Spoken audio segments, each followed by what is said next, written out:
Good morning. I've got this bed building thing sorted out. The huge gap in the slats that I made has made it really quite comfortable. It's almost like that little bit's like a little hammock. Obviously as soon as I come out of the sleeping bag I get dressed. And job number one is to pack the bed up, get it out of the way.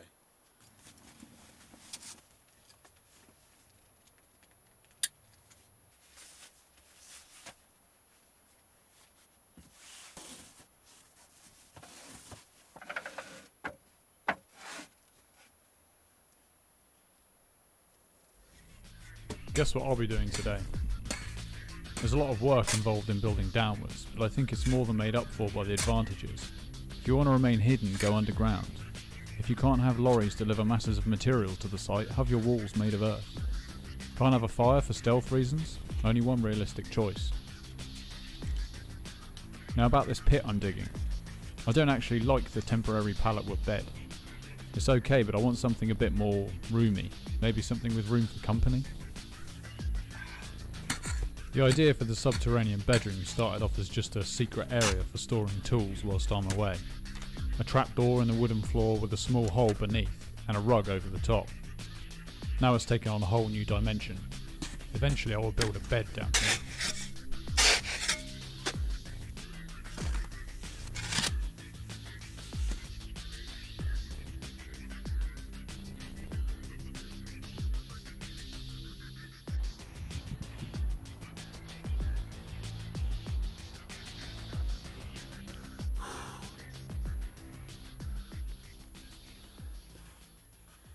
I think we've reached the target depth of the bedroom.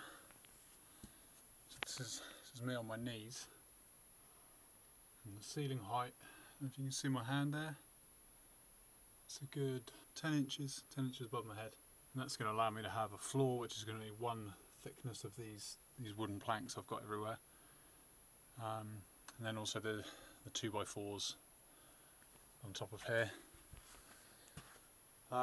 Pretty tired. I've been digging for fuck knows how long, and you know, just carrying the earth every time you fill the buckets. You've got to bring them up to this level, up to that level, go and find somewhere to empty them. Spoil heap's getting ridiculous out there. It's gonna be a long time before it's like completely invisible. There's a lot of bracken around here, and the bracken is gonna punch right through all of the spoil. It won't give a damn. Hide the area. Comes out in about August, dies off.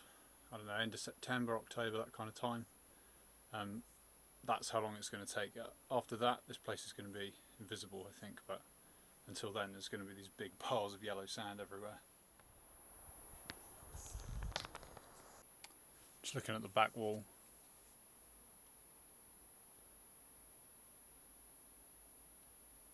I mean, that is quite a pit now. I think it's 5 foot to the ground there, and you know, to the ground level inside the space, and then another 7 or 8 up to there. So that could be 13 foot, that distance. I'm gonna I'm gonna undercut it and hopefully underpin it, and I'm thinking about this. I have no idea how it's gonna work, but I am gonna at least attempt it. Obviously the worst case scenario is that this lot just comes down and collapses it. This stuff's remarkably solid, you know. If that was just soft sand, that would be falling away. It's really hard stuff. The further down it goes, it's, well, I don't know, this layer is obviously quite hard. It's soft again at the bottom. I don't care about that really. But you know, we're going to figure it out. I don't know, I'm making it up as I go along. I'm making the whole thing up as I go along. It's gone alright so far, isn't it? Let's be honest. Gonna have something to eat, and then I'm going to put all the gear down in the hole and start laying beams across here. I'm going to have to dig them into the floor. I think it's going to be alright though.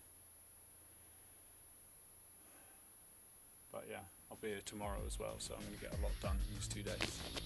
Time to make some sort of lid for this hole out of 2x4s.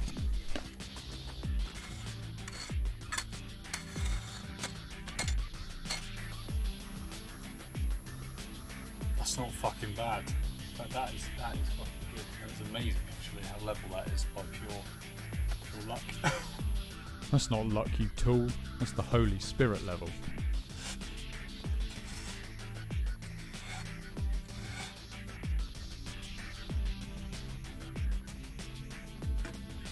Measuring a 2-foot square gap for the trapdoor.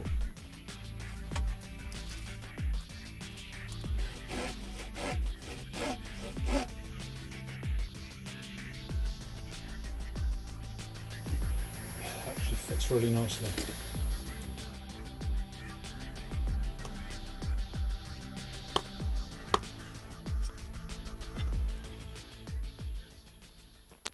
Just had what's commonly known as a bit of a moment there. There was a little yappy dog coming through, and I heard it quite distant, and obviously I froze, and I heard like scuffling a little bit uphill from where I am, and then heard the dog again, quite a lot closer. And then I popped my head up above the roof line, and had a look back there, and I saw something moving extremely quickly in the other direction, and I'm pretty sure it was a deer. So I've got 2 or 3 different routes in and out of this section of woodland that I use, and there's public footpath surrounding it, so there must be plenty of dogs that dart into woodland, but I would imagine that's just normal behaviour for dogs. They're going to smell rabbits, squirrels, deer, so they must disappear off the footpath all the time, and the owner's just going to wait out on the path for them, keep walking. They know the dog's going to come back. So I'm 99% certain that it was just a little dog that smelt the deer fucked off. I heard the dog as well head off over that way. There was some more, well, it might have been the deer heading off that way as well. Could all be over that quickly, do you know what I mean? Let's get on with building the floor.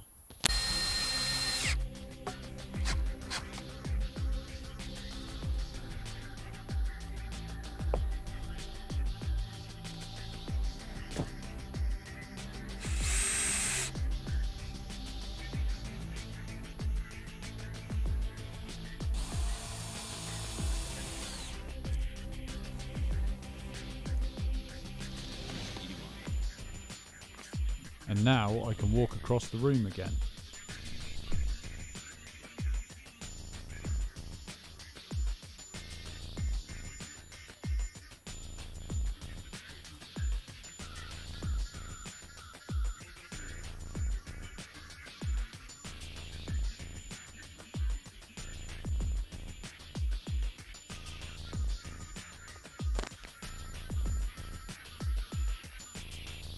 This is the last thing I want to share from today. This is how I'll be spending the night.